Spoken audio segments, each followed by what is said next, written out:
things well. Anything to pretend that everything was all right. Anything to be affirmed and to feel wanted.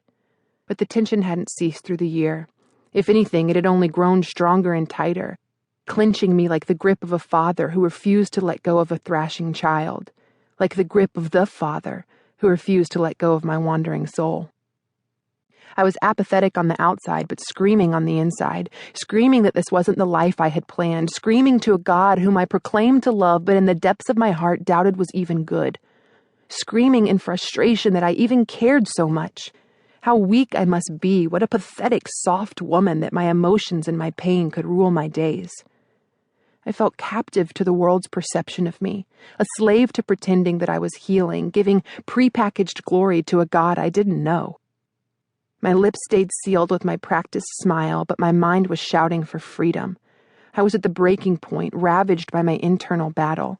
It had been a year of anguish, preceded by several years of feeling lost, then found, then lost again. It seemed like I was on a roller coaster ride, and my heart wanted off. I was done. My car continued to speed down the interstate as night crept into morning. Even though the mile markers assured me I was headed home, I felt like I was crawling. The hours dragged by, and my eyes hung heavy, and my phone kept buzzing, and all of it was just annoying. Then it was 1 a.m, and I realized that for the most part I was the only car on the road. I spotted a few glowing deer eyes in the woods as I passed, but they were hard to catch amid the fog. The fog began to thicken until it was so dense it blanketed the street and swirled up from the median. My car split through it at 80 miles per hour as I slumped, mentally numb in the driver's seat. It would almost be easier not to care. Easier to crawl between the sheets of a friend and keep secrets of what happened in the dark, to talk the talk and rest in the lies and accept the praise.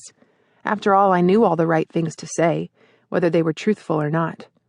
I could just take the depression meds and convince myself they'd work one day.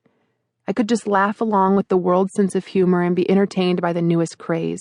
It would be easier to fall back into my pity when the tension was too tight, to blame my behavior on the scars of my circumstances and to rationalize that it would someday all be fine.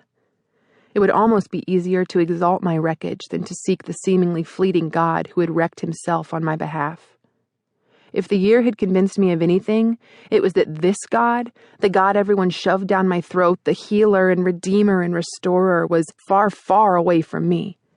Sure, I was good at regurgitating memorized praises, but in my broken, burned-out state, my calloused heart prayed not for salvation or for strength, but for proof. For months, I'd pleaded for proof. Prove it. If you're so real, if you love me the way everyone says you do, reveal yourself to me. I want what everyone else seems to have, and if somehow that's from you, give it to me. Prove it. In desperation, I'd spent months petitioning a God whom I demanded catered to my needs for proof. I'd tried fighting the tension by demanding God fix my circumstances and bless me out of my mess. I half believed he might, and half believed my prayers were a last-ditch effort I could pretend I hadn't been desperate enough to pray if anyone asked when still nothing had changed. I'd tried challenging God into restoring my brokenness, never realizing that he heard my cries and knew my brokenness better than I knew myself. Never realizing that my pleas for revelation were about to be answered by a Father who wasn't trying to preserve me, but rather was willing to wreck me for his glory. A Father who'd been waiting for such a time as this, to wreck my life. I glanced over to see a sign glowing green in the night. Atlanta, 100 miles. Thank goodness. I was nearing the state line and home was almost in sight. When I caught the road again, the fog was dense and spinning, and before I could make sense of the moment, my steering wheel began to jolt and jerk. Cranking side to side, I realized my wheels were twisting through the mud and grass.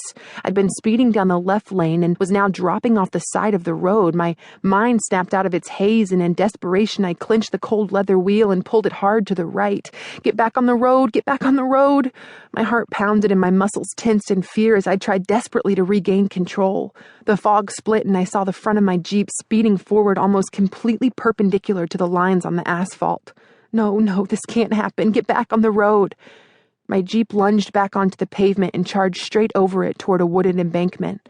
I desperately pulled back to the left as my wheel caught a deep divot, and in the deepest parts of me, I knew it was over. My body gave way to the force that was overwhelming my car. Fear paralyzed me, a piercing, screaming, indescribable type of fear. A fear that flooded me as fast as a rushing waterfall, but forced time to slow to a drip. To keep listening to this audiobook, I've left you a link in the description so you can do it, at no cost thanks to Audible's 30-day free trial.